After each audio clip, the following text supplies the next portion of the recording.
NCB के zonal director रहे समीर वानखेड़े अब जोनल डायरेक्टर नहीं रहे हैं। साथ ही साथ वो उस हाई प्रोफाइल केस की तफ्तीश भी नहीं कर रहे हैं जिस हाई प्रोफाइल केस को लेकर वो चर्चाओं में आ गए थे, या यूं कहें कि अचानक चर्चाओं में आ गए थे। शाहरुख खान एक सुपरस्टार बॉलीवुड किंग, उनका बेटा आर्यन खान एक मामले में फंसता है, गिरफ्तारियां होती हैं और उसके बाद एक ईमानदार ऑफिसर को दबाने की कवायद शुरू हो जाती है। शुरू से शुरू करते हैं। 3 लोगों को गिरफ्तार किया था जो कि मेन बताए जा रहे थे, आर्यन खान, अरबाज मर्चेंट और मुनमुन धमेजा। इनकी गिरफ्तारी के बाद बवाल हुआ। बवाल तब भी हुआ जब नवाब मलिक के दामाद का बीच में नाम आया।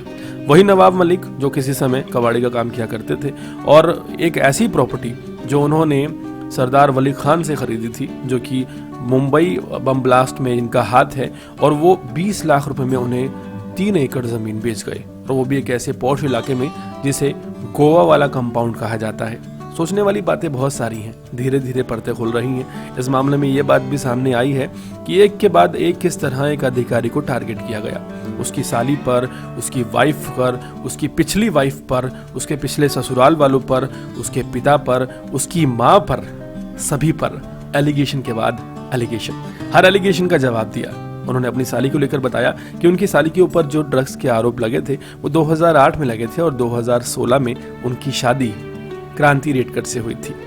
उसके बाद सवाल खड़े हुए उनके ससुराल को लेकर, उनके नाम को लेकर, उनके सरनेम को लेकर। समीर दाऊद वानखेड़े ये कहा गया। समीर दाऊद वानखेड़े कैसे हो सकते हैं, क्योंकि उनके पिता का नाम वानखेड़े है, ज्ञानदेव वानखेड़े। तो एक शख्स अपने नाम के आगे अपने पिता का ही सरनेम बनाता है। और साथ ही साथ वो ये बात क्लियर कर चुके हैं कि उनकी माँ जो कि मुस्लिम थी वो हिंदू धर्म अपना चुकी थी और वो हिंदू धर्म में अनऑफिशियली सम्मिलित हो चुकी थी। इस बात का भी जवाब उन्होंने दे दिया। जब एक के बाद एक जवाब देते रहे तो फिर आखिरकार जो मुद्दा लास्ट ब्रह्मास्त्र के तौर पर यूज किया गया वो था एक्सटॉर्शन, वसूली। सोचने वाली बात यह है कि अगर वसूली के बारे में नवाब मलिक जानते थे तो नवाब मलिक ने 1 महीने का समय क्यों लिया। नवाब मलिक पहले दिन ही यह आरोप लगा सकते थे कि समीर वानखेड़े जो हैं वो वसूली करते थे, लेकिन नवाब मलिक धीरे धीरे आगे बढ़ते हैं। जब कोई हथकंडा नहीं मिलता, जब ये होता है कि आर और पार का गेम करना है, तब आखिरी एलिगेशन लगाते हैं और वो एलिगेशन होता है एक्सटॉर्शन।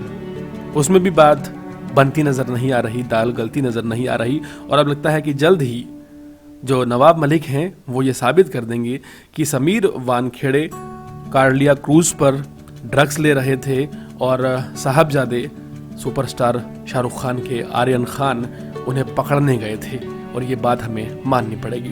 पूरे मुद्दे पर अपनी राय जरूर दें। देश और दुनिया की तमाम खबरों से जुड़े रहने के लिए हमारे चैनल को सब्सक्राइब करें ताकि आप तक पहुंचता रहे हमारा हर लेटेस्ट अपडेट।